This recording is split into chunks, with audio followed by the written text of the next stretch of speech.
திரு காலச்சக்கரம் நரசிம்மா அவர்களின் அத்திமலை தேவன் பாகம் 5 பகுதி 19. வலையில் சிக்கிய விரிஞ்சி. பொழுது புலர்ந்தது. தனது குல மன்னர்களாலும் தஞ்சை தரணியின் மீது தனது கிரணங்களை பெருமிதத்துடன் பொழிந்து கொண்டிருந்தான் கதிரவன். நீராடிவிட்டு தூய ஆடைகளை அணிந்து தன் மாளிகை தோட்டத்தில் சூரியனை தொழுது கொண்டிருந்தார் விரிஞ்சிநாதர். இதயத்தின் தெய்வமே, ஒளிக்கடவுளே, கண்ணுக்கு புலப்படும் தெய்வமே, என் மன்னர் சுந்தர சோழனின் நோயை குணப்படுத்தி அவரை மீண்டும் நல்லவிதமாக நடமாட வைக்க வேண்டும் என்று பிரார்த்தித்தபடியே நின்றார். அவர் அமர்ந்து கொள்வதற்காக தர்பைப்புல் பாயை நிலத்தில் விரித்து கொண்டிருந்த பொழுதுதான் சரியாக தன் புறவியில் அவரது தோட்டத்திற்குள் பிரவேசித்தான் பார்த்திபன். குதிரையின் குளம்படி சத்தத்தை கேட்டு வியப்புடன் நிமிர்ந்த விரிஞ்சிநாதர் பார்த்திபனை கண்டு திகைத்தார். பின் தன்னை சுதாரித்து கொண்டு பரபரப்புடன் அவனை வரவேற்றார். வரவேண்டும் பல்லவ இளவரசி, அனைவரும் நலமா?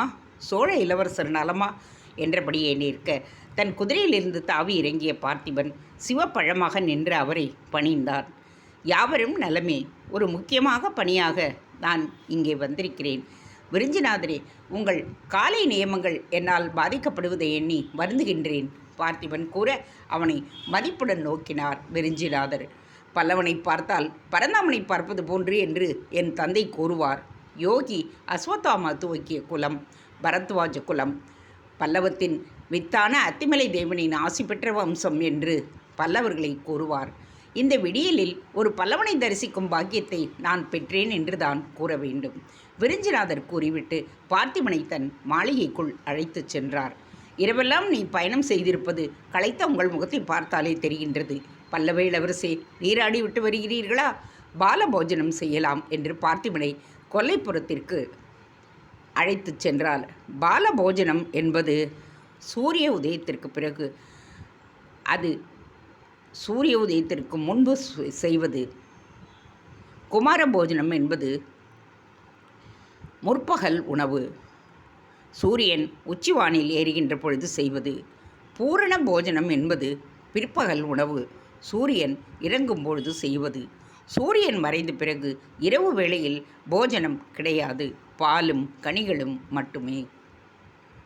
பார்த்திபன் நீராடிவிட்டு வருவதற்குள் தன் பூசையை முடித்துவிட்டு கையில் ஒரு கிண்ணத்தில் அன்னத்துடன் கிணற்றங்கரைக்கு வந்தார். ஓய் என்று குரல் கொடுக்க சில காக்கைகள் ஓடி வந்து கிணற்றங்கரையில் அவர் வைத்த அன்னத்தை கொத்தி தின்னத் துவங்கின. அன்றாடம் காக்கைகளுக்கு அன்னம் வைத்துவிட்டுத்தான் நான் பூசிப்பேன். அன்னம் என்பது நமது மூதாதையர்களையும் நம்மையும் இணைக்கும் ஒரு பாலம் என்பார்கள். வாருங்கள் பார்த்திபனை உள்ளே அழைத்துச் சென்றார். அவரது பூஜை அறையே ஒரு ஆலய கருவறையை போன்று இருந்தது. லிங்கம், சாலக்கிராமம், ஐம்பொன் சிலை என்று பல்வேறு உருவங்களில் தெய்வங்கள். பார்த்திபன் பக்தியுடன் கண்களை மூடி பிரார்த்தனை செய்தான். அகில் தூபத்தின் மணமும் மலர்களின் வாசமும் அரைக்கப்பட்ட சந்தனத்தின் மணமும் அவனது மனதை கிறங்கச் செய்தன. அவனுக்காக ஒரு ஆரத்தியை சுற்றிவிட்டு விரிஞ்சிநாதர் வேகமாக திரும்பும் பொழுது கீழே இருந்த மனையை கவனிக்காமல் அவர் காலை வைக்க தடார் என்று இடறி விழுந்தார். அவரது கரத்தில் இருந்த தீபாராதனை விளக்கும் கீழே விழுந்து அணைந்தது. பதறிப்போன பார்த்திபன் அவரை பற்றி எழுப்பினான். பலமாக அடிபட்டதா? காயம் ஒன்றுமில்லையே விரிஞ்சிநாதரே? இல்லை இளவரசே, இதுவரை இம்மாதிரி நிகழ்ந்ததே இல்லை. இதுதான் முதல் முறை. இம்மாதிரியான சகுனத்தடை நிகழும் அளவுக்கு என்ன நிகழ்ந்ததோ தெரியவில்லை. மனம் கலங்கினார் விரிஞ்சிநாதர். கவலைப்படாதீர்கள் விரிஞ்சிநாதரே, கலங்குவதற்கு நாட்டில் பெரிய விவகாரங்கள் எல்லாம் நடைபெற்று கொண்டிருக்கின்றன. தீபம் அணைந்துவிட்டதே என்ற சிறு பிரச்சனைக்கு நாம் மனம் கலங்க தேவையே இல்லை என்று பார்த்திபன் சொன்னவுடன் தான் அவன் எத்தனையோ முக்கியமாக விவாதிப்பதற்கு வந்திருக்கின்றான் என்பதை புரிந்து கொண்டார் விரிஞ்சிநாதர். நல்லது, நாம் காலை உணவை உண்டு கொண்டே பேசுவோம் என்றவர் பார்த்திபனை உணவு கூடத்திற்கு அழைத்துச் சென்றார்.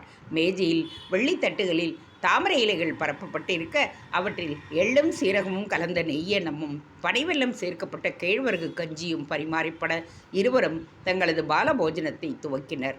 விரிஞ்சிநாதரே, இப்பொழுது பழையாறை கஜானாவை யார் பார்த்து கொள்ளுகிறார்கள்? நேரடியாக விஷயத்தை துவக்கினான் பார்த்திபன். அவனை வியப்புடன் நோக்கிய விரிஞ்சிநாதர் வாயில் மென்று கொண்டிருந்த அன்னத்தை விழுங்கிவிட்டு அவனுக்கு பதிலளித்தார். இளவரசே, கதிராமங்கலனின் மரணத்திற்கு பிறகு இன்னும் அந்த பதவி நிரப்பப்படாமல் தான் இருக்கின்றது. இப்போதைக்கு நான் தான் பழையாறை கஜானாவையும் சேர்த்து பார்த்து கொள்ளுகின்றேன். சிரமமாகத்தான் இருக்கின்றது. அவன் திடீரென்று இப்படி கொலை செய்யப்படுவான் என்று யார் கண்டார்கள்? விருஞ்சிநாதர் சிறிது தண்ணீரை அறிந்துவிட்டு தொடர்ந்து உண்டார். கதிராமங்கலின் கொலையை பற்றி நீங்கள் என்ன நினைக்கிறீர்கள்? பார்த்திபன் கேட்டதும் சட்டென்று திரும்பி பணியாளர்களை நோக்கினார் விருஞ்சிநாதர். அவரது பார்வையின் பொருளை புரிந்து கொண்டு அவர்களை உணவு கூடத்தை விட்டு வெளியேற்றினர். பல்லவ இளவரசி, தஞ்சையில் தந்திரமாக பேச வேண்டும், பழையாறையில் பக்குவமாக பேச வேண்டும். சோழ அரச குடும்பத்திற்கு ஊழியம் செய்யும் கஜானா அதிகாரிகள் கஜானாவை பூட்டும் பொழுது தங்களது வாய்க்கும் சேர்த்து பூட்டு போட வேண்டும். கதிராமங்கலனுக்கு பாவம் அனுபவம் போதாது. விருஞ்சிநாதர் கேழ்வரகு கஞ்சியை அருந்தியபடியே பேசினார். கதிராமங்கலனை யார் கொண்டிருக்கக்கூடும்? பார்த்திபன் கேட்டான். இளவரசி, ஜம்புகேஸ்வரர், நான், நேமியங்கையர், குழல் அழகன், கதிராமங்கலன் ஆகியோர் ஒன்றாக பழையாறை கஜானாவிற்குள் சோழ இளவரசருடன் சென்றோம். எங்களில் கதிராமங்கலனும் குழல் அழகனும் மட்டுமே கொல்லப்பட்டிருக்கிறார்கள். ஜம்புகேஸ்வரர், நான், நேமியங்கையர் மூவரும் மட்டும் பிழைத்திருக்கிறோம். இதிலிருந்து என்ன தெரிகிறது? பார்த்திபனை கேள்வியுடன் பார்த்தார் விருஞ்சிநாதர். அவரை கூர்ந்து கவனித்தான். நேமியங்கையரும் தனது உயிருக்கு ஆபத்து நேருமோ என்று கவலைப்படுகின்றார். பார்த்திபன் கூறினான். இல்லை, அவரது உயிருக்கு ஆபத்து நேராது. அது அவருக்கும் தெரியும். உங்களது கேள்விகளை தவிர்ப்பதற்காக அவர் உயிருக்கு பயப்படுவது போல் பாவனை செய்கிறார்.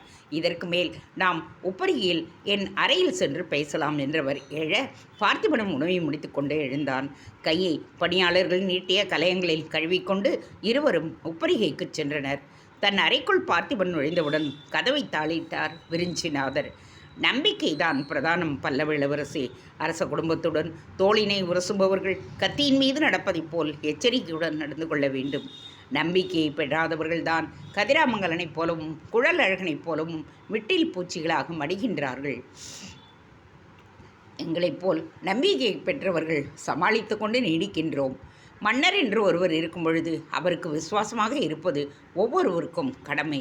ஆனால் அந்த விசுவாசத்தை அடுத்த கட்டத்திற்கு கொண்டு செல்லும் பொழுதுதான் பிரச்சனை எழுகிறது.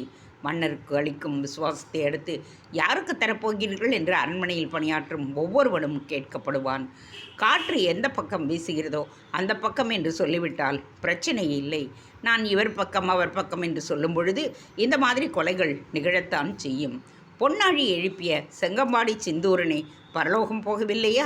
இவர்கள் மூவருமே காற்று எந்த பக்கம் வீசுகிறது என்பதை ஆய்வு செய்யாமல் தாங்கள் யார் பக்கம் என்கின்ற முடிவுகளை அறிவித்து விட்டதால் தான் அப்புறப்படுத்தப்பட்டு இருக்கின்றார்கள். விருஞ்சிநாதர் கூறினார். விருஞ்சிநாதரே, காரணமாகத்தான் உங்களை சந்திப்பதற்காக நான் காஞ்சியிலிருந்து வந்திருக்கின்றேன். மிகவும் சங்கடமான கேள்விதான், ஆனால் கேட்கப்பட வேண்டிய கேள்வி. கதிராமங்கலனின் கொலைக்கு பின்பாக யார் இருக்கின்றார்கள்? பார்த்திபன் அவரை உன்னிப்பாக கவனித்தான். ஒரு முறை மரணமடைந்தால் அது விபத்து, இருமுறை மகம் நிகழ்ந்தால் அது தற்செயல், 3 முறை நடந்தால் கதிராமங்கலன், சிந்தூரன் மற்றும் குழலழகன் மூவருமே கொலை செய்யப்பட்டிருக்கிறார்கள். 3 கொலைகளையும் விசாரணை செய்து பார்த்தால் 3ற்கும் தொடர்புடைய விஷயம் ஏதாவது இருக்கும். விருஞ்சிநாதரின் கண்கள் விட்டத்தை வெறித்தன. சட்டென்று பார்த்திபனுக்கு அந்த எண்ணம் தோன்றியது. அவர் தனது கண்களை ஏனோ தவிர்க்கின்றார் போலும். விருஞ்சிநாதரே, அதை தெரிந்து கொள்ளத்தான் நான் உங்களை சந்திக்க வந்திருக்கிறேன். சிந்தூரன் மற்றும் குழலழகன் கொலைகள் நடப்பதற்கு முன்பாகவே அந்த இடங்களில் இளவரசர் ஆதித்த கரிகாலர் நடமாடி இருக்கிறார். அவரே தன்னை மறந்த நிலையில் இந்த கொலைகளை செய்திருக்கலாம் என்கின்ற கருத்தும் நிலவுகின்றது. எச்சரிக்கையுடன் அவரை பார்த்தான் பார்த்திபன். விருட்டென்று அவனை திரும்பி பார்த்தார் விருஞ்சிநாதர். அது எனக்கு தெரியாது. ஆனால் கதிராமங்கலன் கொலை செய்யப்பட்ட அன்று ஜம்புகேஸ்வரரும் நானும் சோமேஸ்வரர் ஆலயத்திற்கு சென்றோம். நள்ளிரவில் ஆலயத்தை நோக்கி நாங்கள் இருவரும் சென்ற பொழுது கதிராமங்கலன் நந்திபுரம் நகரத்தில் உள்ள தன் மனையை நோக்கி செல்வதை கவனித்தோம். அவன் கோயிலில் எதிரே சென்ற வீதியில் திரும்பிய பொழுது ஒரு உருவம் அவன் மீது பாய்ந்து அவனை வெட்டி சாய்த்ததையும் கவனித்தோம். பதறிப்போய் நாங்கள் விரைந்து செல்ல தன்னை மறந்த நிலையில் இளவரசர் ஆதித்த கரிகாலர் நடந்து சென்றார். கோயிலுக்கு செல்லாமல் மீண்டும் பழையாறை அரண்மனைக்கு திரும்பிவிட்டோம். உடனே கதிராமங்கலனின் உடலை அப்புறப்படுத்த ஏற்பாடு செய்தோம். விருஞ்சிநாதர் கூறினார். நள்ளிரவில் எதற்காக பழையாறை ஆலயத்திற்கு சென்றீர்கள்? அன்று நள்ளிரவு பழையாறை சோமேஸ்வரருக்கு அபிஷேகம் நடைபெற இருந்தது. அதற்காகத்தான் நாங்கள் ஆலயத்திற்கு வந்தோம். அப்பொழுதுதான் இந்த கொலையை பார்த்தோம். மறுநாள் அன்ன அபிஷேகம் நடைபெற இருந்ததால் நள்ளிரவு அபிஷேகம் நடந்தது. அன்ன அபிஷேகத்திற்கு முன்பாக நாள் தொடங்கும் போதும் அந்த நாள் முடியும் பொழுதும் அபிஷேகம் செய்ய வேண்டும் என்பது நியதி. விருஞ்சிநாதர் கூறியதுதான் தாமதம். சிறு பொறியாக பார்த்திபனின் சிந்தையில் கனன்று கொண்டிருந்த தீ குபீர் என்று பெரும் நெருப்பாக பரவி அவனது எண்ணங்களை மூடியது. ஆகா, இதேதான் இளவரசி குந்தவையும் அன்று இவனது பணியறையில் கூறியிருந்தாள். கதிராமங்கலன் நடுநிசையில் பழையாறை சோமேஸ்வரர் ஆலயத்தின் முன்பாக கொல்லப்பட்டதால் மறுநாள் அன்ன அபிஷேகம் துவங்குவதற்கு தாமதமானது என்று குந்தவையும் கூறியிருந்தாளே. நேமி எங்கையரும் அதையேதான் கூறுகின்றார். இப்பொழுது விருஞ்சிநாதரும் அதையேதான் கூறுகிறாள். ஆனால் அன்ன அபிஷேகம் நடைபெற்ற அன்று ஆதித்த கரிகாலனும் பார்த்திபனும் சொர்ணமுகி காட்டில்தானே இருந்தார்கள். அங்கே இருந்த பாடலீஸ்வரர் ஆலயத்தில்தானே இருவரும் தரிசனம் செய்தனர். ஆதித்த கரிகாலனை பழையாறை சோமேஸ்வரர் ஆலயத்தில் பார்த்ததாக எப்படி விருஞ்சிநாதர் கூறுகிறார்? நேமி எங்கே இருக்க கூட ஆதித்த கரிகாலனும் இவனும் பாடலீஸ்வரர் ஆலயத்திற்கு சென்று வந்தது தெரியுமே. தரிசனமானதா என்று கூட கேட்டாரே. பார்த்திபன் விருஞ்சிநாதரையை வெறித்து பார்த்தான். அவரை இத்தகைய பொய்யை உரைக்கச் சொன்னது யார்? அன்று உண்மையிலேயே நீங்கள் ஆதித்த கரிகாலனை பார்த்தீர்களா? பார்த்திபன் அவரை சந்தேகத்துடன் ஏறிட்டான். அவனது உறுதியான பார்வையை கண்டதும் விருஞ்சிநாதர் அவனை சங்கடத்துடன் பார்த்தார். நானும் ஜம்புகேஸ்வரர் ஆலயத்திற்கு செல்லும் வழியில் இளவரசரை பார்த்தோம். இந்த முறை அவரது குரலில் சுரத்து இல்லை. விருஞ்சிநாதரே, யார் உத்தரவின் கீழ் கூறுகின்றீர்? அன்ன அபிஷேகம் அன்று நான், நேமியங்கையர், குழலழகன் மற்றும் படைகளுடன் சொர்ணமுகி காடுகளில் தங்கியிருந்தோம். நடுநிசியில் பாடலீஸ்வரர் ஆலயத்தில் அபிஷேகத்தை செய்தோம். சாட்சிகளுடன் நான் மன்னரிடத்தில் தெரிவித்தால் கதி என்ன என்பதை அறிவீரா? வெலவெலத்து போனார் விருஞ்சிநாதர். பல்லவ இளவரசே, என்னை மன்னித்து விடுங்கள். சோழ இளவரசரின் உடல்நிலை மற்றும் மனநிலை குறித்து வதந்திகளை கிளப்பிவிடும் பணிகளை சிலர் செய்து வருகின்றனர். எனக்கும் அந்த பணி அளிக்கப்பட்டது. தயை கூர்ந்து இதற்கு மேல் என்னிடம் எதுவும் கேட்காதீர்கள். நான் பெரிய இக்கட்டில் மாட்டிக்கொண்டிருக்கிறேன் என்றவர் எழுந்து வந்து அவனை நோக்கி கைகளை குவித்தார். என்னை மன்னித்து விடுங்கள் பல்லவ இளவரசி. சோழ இளவரசரை அன்று நான் பார்க்கவே இல்லை. விருஞ்சிநாதர் தலைகுனிந்து நின்றார். உங்களுக்கு இந்த பணியை யார் கொடுத்திருக்கிறார்கள் என்ற கேள்வியை நான் உங்களிடம் கேட்க மாட்டேன். உங்கள் வீட்டில் உணவு அருந்தியதற்காக வெட்கப்படுகின்றேன். இந்த சதியில் பின்பாக இருப்பவர்களை நான் விரைவில் அடையாளம் காட்டுகின்றேன். நாம் இருவரும் சந்தித்தது பற்றி யாரிடமும் சொல்லாதீர்கள். பிறகு உங்களை யமலோகத்தில் யமனின் கஜானாவை கவனிக்க அனுப்பி விடுவார்கள். நீங்கள் ஊழியம் செய்யும் சதிகாரர்கள் என்றபடியே கோபத்துடன் விருஞ்சிநாதரின் மாளிகையிலிருந்து வெளியேறி தன் புறவியை நோக்கி நடந்தான் பார்த்திபன். ஜம்புகேஸ்வரர், விருஞ்சிநாதர், ஏன்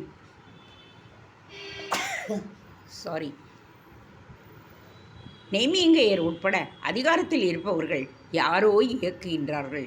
தங்கள் வழிக்கு வரமாட்டார்கள் என்கின்ற நிலையில் கதிராமங்கலன், சிந்தூரன் மற்றும் குழலழகனை கொலை செய்து அந்த பழியை ஆதித்த கரிகாலனின் மீது சுமத்தி உறக்கத்தில் உலா வரும்போது அவன் செய்யும் கொலைகளாக சித்தரிக்கின்றனர். ஏன் இவனையும் கூட அவர்கள் குறிவைக்கலாம். இவனை கொன்றுவிட்டு ஆதித்தன் மீதே கூட பழியை சுமத்தலாம். ஒரு பட்டத்து இளவரசன் மீது எதற்காக இவ்வளவு வன்மம் கொண்டிருக்கிறார்கள்? வேறு என்ன? சேவூர் போரில் வீரபாண்டியன் தலையை கொய்து மக்களின் அமோக ஆதரவு பெற்றிருக்கும் அவன் செல்வாக்கை குறைத்திடும் முயற்சிதான் அது. அவனது மனப்பிரச்சனையும் அவனது கொலை வெறியையும் பெரிதுபடுத்தி அவனுக்கு அரியணை கிடைக்காமல் செய்துவிட வேண்டும் என்கின்ற எண்ணமாக கூட இருக்கும். ஆதித்த கரிகாலன் தன்னை சுற்றி நடக்கும் மர்மங்களின் நிகழ்வுகளால் குழப்ப நிலைக்கு தள்ளப்பட்டிருக்கின்றான். அதைத்தானே எதிர்பார்க்கின்றனர் சதிகாரர்கள். மலையமான் கூறியது சரிதான். ஆதித்த கரிகாலனின் கையை கொண்டே அவனது கண்களை குத்த முயல்கின்றார்கள். யார் அந்த சதிகாரர்கள்? உடனே ஆதித்த கரிகாலனையும் மலையமானையும் எச்சரிக்க வேண்டும். ஆதித்த கரிகாலனை இனி தனியாக விடுவதும் ஆபத்து. மன்னர் சுந்தர சோழருக்கு இந்த விவகாரமெல்லாம் தெரியுமா? யோசித்தபடியே காஞ்சிக்கு பயணித்து கொண்டிருந்தான் பார்த்திபன். பொன்னாழியை அடைந்தபோது மாலை ஆகிவிட்டிருந்தது. பொன்னாழியில் நந்தவனத்திலேயே பெரும் திரளாக கூட்டம் கூடியிருக்க கரிகால் பெருவளத்தான் சிலை அருகே அலங்காரங்களுடன் பிணமாக கிடந்தாள் லலாடிகா. துடித்து போனான் பார்த்திபன். ஐயோ, என்ன நடந்தது என் தங்கைக்கு? அலறியபடியே அவள் சடலத்தின் அருகே மண்டியிட்டு சரிந்தான். இரவு உலா சென்ற பொழுது மர்ம உறவத்தால் கொல்லப்பட்டிருக்கிறார் லலாடிகா தேவியார். மேதாபதி கூற தலையில் இரு கைகளால் அடித்து கொண்டு கதறினான். ஐயோ, எனக்கு யாருமே இல்லை என்று தவித்த வேளையில் வராத மாமணியாய் எனக்கு கிடைத்தாளே என்று மகிழ்ந்திருந்தேனே, இப்பொழுது அவளும் போய்விட்டாளே. தங்கையை படிப்பெண்ணாக நடத்திய எனக்கு மன்னிப்பே கிடையாது. பல்லவத்திற்கு பெண் ராசி இல்லை என்பதை நீயுமா நிரூபிக்க வேண்டும்? பார்த்திபரன் அற்ற அவனது தோளினை பற்றி அவனது செவியை நோக்கி குனிந்தாள் கல்பலதா. இறப்பதற்கு முன்பாக தங்களுக்கு பெரிய உதவியை செய்திருக்கிறாள் உங்கள் தங்கை. ஆதித்த கரிகாலனின் பெயரில் கொலைகளை அரங்கேற்றிய கரிய உருவ மனிதனை அடையாளம் காட்டியிருக்கிறாள் கல்பலதா கூற கண்கலங்க அவளை நோக்கினான் பார்த்திபன். ஆதித்த கரிகாலன் எங்கே? பார்த்திபன் பரபரப்புடன் எழுதான். உப்பரிகையில் அவரது அறையில் இருக்கிறார். தான் லலாடிகாவை கொன்று விட்டதாக வேதாபதியிடம் புலம்பிக் கொண்டே இருந்தார். பார்த்திபனின் உப்பதிக்கு விரந்தான். ஆதித்தன் அறைக்கு முன்பாக நின்ற வீரர்கள் பணிவுடன் ஒதுங்கிக் கொள்ள கதவை திறந்து கொண்டு உள்ளே விரைந்தான். நண்பா, உன் சகோதரியை நான் தான் கொன்று விட்டேன். நந்தவனத்தில் என்னை தவிர வேறு யாரும் இல்லை. சிந்தூரன், குழலழகன், ஏன் கதிராமங்கலன் அனைவரையுமே நான் தான் கொலை செய்திருக்கிறேன் போலும். உறக்கத்தில் உலாவரும் நான் என்னை மறந்த நிலையில் கொலைகளை செய்கிறேன் என்று உலவி வரும் வதந்தி உண்மைதான் போலிருக்கிறது. பார்த்திபனின் கைகளை பிடித்துக்கொண்டு ஓவென்று அழத் தொடங்கினான் ஆதித்த கரிகாலன். இல்லை நண்பா, உன் மீது எந்த குற்றமும் இல்லை. உனக்கும் இந்த கொலைகளுக்கும் எந்தவித தொடர்பும் இல்லை என்பதை ஆதாரங்களுடன் நிரூபிக்கப் போகிறேன். அதற்காகத்தான் தஞ்சைக்கு சென்றேன். உனக்கு எதிராக அரசியல் சூழ்ச்சியை சிலர் செய்து கொண்டிருக்கின்றனர். அவர்களின் சதித்திட்டங்களை தவிடுபொடியாக்கி உன்னை அரியணையில் அமர்த்துகிறேன். உனக்கு உடல் ரீதியாகவும் மன ரீதியாகவும் குழப்பங்களை விளைவித்து அரியணையில் அமர நீ லாயக்கற்றவன் என்று மக்களிடையே வதந்திகளை பரப்பி வருகின்றனர். உன்னை கொலை வெறியனாக சித்தரித்து சேவூர் போரில் நீ பெற்றுள்ள கீர்த்தியை கெடுத்து உன்னை செல்வாக்கு இல்லாதவனாக திகழ வைக்க முயல்கின்றார்கள். நான் விடமாட்டேன். பார்த்திபன் கோபத்துடன் சீர அவனை தாவி அணைத்து கொண்டான் ஆதித்த கரிகாலன். பார்த்திபா, என் வயிற்றில் பாலை பார்த்தாய். வதந்திகளை கேட்டு நானே உடைந்து போய்விட்டேன். மற்றவர்கள் கூறுவதெல்லாம் உண்மைதானோ என்று என் சித்தமே கலங்கிவிட்டது. நீ கூறுவது எனக்குள் புதிய உத்வேகத்தை கொடுக்கிறது. உன்னை எனது நண்பனாக கொடுத்த அந்த அத்திமலை தேவனுக்கு என் கோடான கோடி நன்றிகள். நான் சொல்வதை கேள் பார்த்திபா. நான் பதவியேற்றதும் அஸ்வமேத யாகத்தை செய்துவிட்டு பல்லவத்தின் விடுதலையை அறிவித்து உன்னை காஞ்சியின் அரியணையில் அமர்த்தி அத்திமலை தேவனை அவனது ஆலயத்தில் நாம் இருவருமே பிரதிஷ்டை செய்வோம். அவனது உக்ரோதயத்தையும் அவனுக்கு அணிவிப்போம். இளந்திரையன் கரிகால் பெருவளத்தான் போலவே நானும் நீயும் இங்கே பொன்னாழியில் காலத்திற்கும் சிலைகளாக நிற்கப் போகின்றோம் உணர்ச்சியுடன் கூறினான் ஆதித்த கரிகாலன். ஒரு இளவரசிக்குரிய முழு மரியாதையுடன் லலாடிகாவின் இறுதிச் சடங்குகள் செய்யப்பட வேண்டும் என்று கூறி அதற்கான உத்தரவுகளை பிறப்பித்தான். அவளுடைய தகனம் முடிந்தது. அன்று இரவு பார்த்திபனை அழைத்து கொண்டு பொன்னாழியின் நுழைவாயிலுக்கு சென்றாள் கல்பலதா. கரிகால் பெருவளத்தானின் பொற்சிலை பீடத்தின் தன் குருதியால் அவள் எழுதியிருந்த தகவலை காட்டினாள். இவர் அல்ல என்கின்ற அந்த சொல்லையே வியப்புடன் நோக்கினான் பார்த்திபன். இதில் என்ன தகவல் அடங்கி இருக்கிறது எனக்கு புரியவில்லையே, பார்த்திபன் கேட்டான். யோசித்து பாருங்கள். புரியவில்லையா? கல்பா கேட்டாள். யோசிக்கும் நிலையில் நான் இல்லை, நீயே கூறு, பார்த்திபன் ஆயாசத்துடன் கூறினான். நான் கூறுவதை கவனியுங்கள். நந்தவர தீபசம்பத்தின் அருகே லலாடிகா உலவிக் கொண்டிருந்திருக்கிறாள். அப்பொழுது திடீரென்று உங்கள் நண்பர் ஆதித்த கரிகாலர் உறக்கத்தில் உலாவியபடியே நந்தவனத்திற்கு வருகிறார். இடையில் குத்துவாள் உள்ளது. லலாடிகா இளவரசனையே கவனித்து கொண்டிருக்கும் பொழுது அந்த மர்ம மனிதன் கொலை வெறியுடன் அவளை மடக்குகின்றான். உங்கள் நண்பரின் குத்துவாளை எடுத்து லலாடிகாவின் குரல் வலையை கிழிக்கின்றான். அவனுடன் போராடுகின்றாள் உங்கள் தங்கை. பிறகு தன் மரணம் உறுதி என்று தெரிந்ததும் பொன்னாழியின் நுழைவாயிலுக்கு ஓடி வருகிறாள். அங்கே இளந்திரையன் மற்றும் கரிகால் பெருவளத்தானின் சிலைகள் உள்ளன. முதலில் உள்ள இளந்திரையனின் சிலையை புறக்கணித்துவிட்டு இரண்டாவதாக உள்ள கரிகால் பெருவளத்தான் சிலையின் பீடத்தில் இவரல்ல என்று தன் குருதியால் எழுதுகிறாள். அதன் பொருள் கரிகாலன் அல்ல, கொலை செய்தது கரிகாலன் அல்ல என்கின்றாள். கல்பலதா கூறியதும் அவளை வெறித்தான் பார்த்திபன். இறக்கும் தருவாயில் கூட எவ்வளவு சமயோஜித்துடன் செயல்பட்டிருக்கிறாள் என் தங்கை. பல்லவத்திற்கு வேண்டுமானால் பெண் ராசி இல்லாமலே இருக்கலாம். ஆனால் பல்லவகுல பெண்கள் அற்ப ஆயுளில் இருந்தால் கூட நன்மையை செய்துவிட்டுத்தான் சென்றிருக்கிறார்கள். அத்திமலை தேவனின் பிரதிமையை சீன சித்தினை பிரக்யதாரா கடத்தி செல்லாமல் நவரத்ன பல்லவி சிலையை மறைத்து வைத்தது போல் என் தங்கை லலாடிகா வருங்கால மன்னனின் பெயரை காப்பாற்றிவிட்டாள். பார்த்திபன் பெருமிதத்துடனும் வேதனையுடனும் கூறினான். அது சரி, கொலைகாரன் யார் என்பதை நீங்கள் தெரிந்து கொள்ள வேண்டாமா? கல்பலதா கேட்க அவளை ஆவலுடன் நோக்கினான். யார் அந்த கொலைகாரன்? பார்த்திப பல்லவன் கேட்டான். தன் சேலை முந்தானையில் முடிந்திருந்த அந்த பதக்கத்துடன் கூடிய சங்கிலியை அவனுக்கு முன்பாக ஆட்டினாள். புலிநகம் போன்ற வடிவில் காணப்பட்ட சொர்ண மீன் பதக்கத்தில் ஒரு வீணையின் வடிவம் பொறிக்கப்பட்டிருக்கின்றது. நினைவிருக்கிறதா? முதலாக நான் பொன்னாழிக்குள் காலடி எடுத்து வைத்த பொழுது விழ இருந்த என்னை ஒருவர் தாங்கி பிடிக்க இந்த சங்கிலி என் கையோடு வந்ததே. இந்த சங்கிலிக்கு உரியவர்தான் ஆதித்த கரிகாலனின் பெயரில் கொலைகளை செய்து வந்தவர்.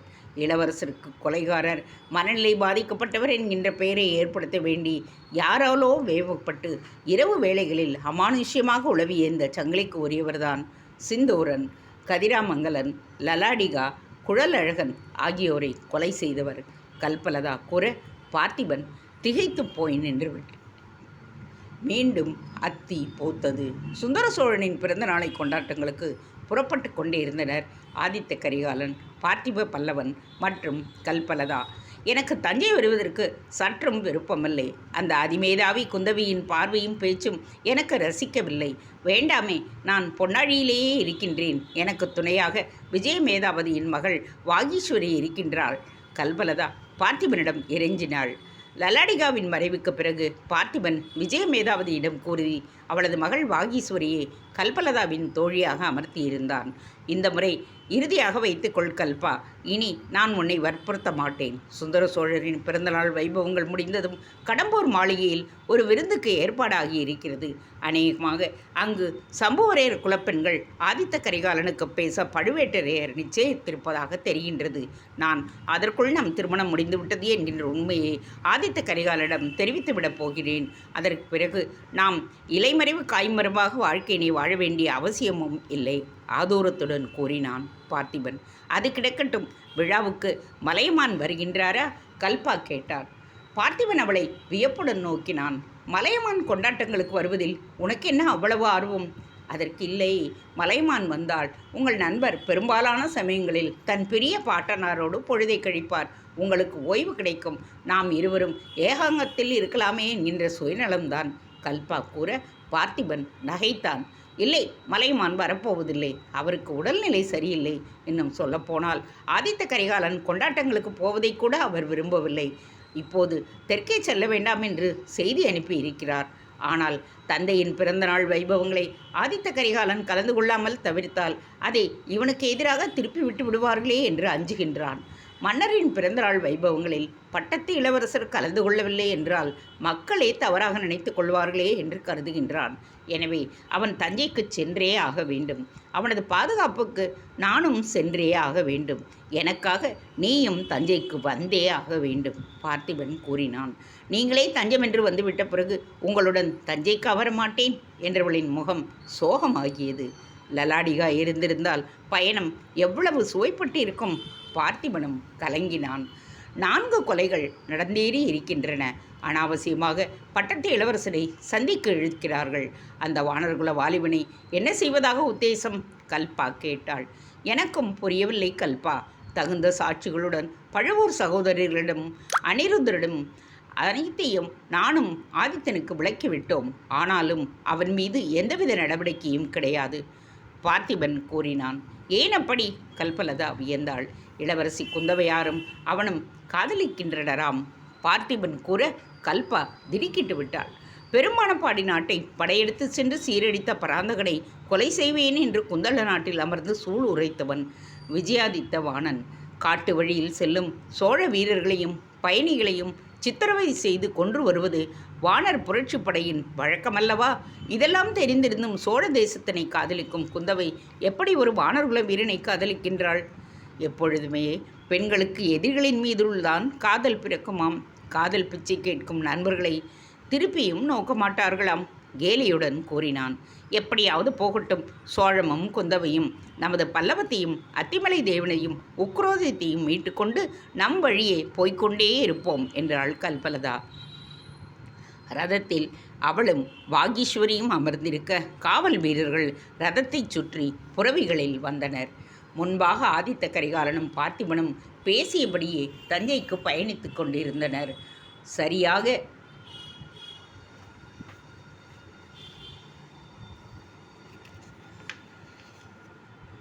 அனைவருக்கும்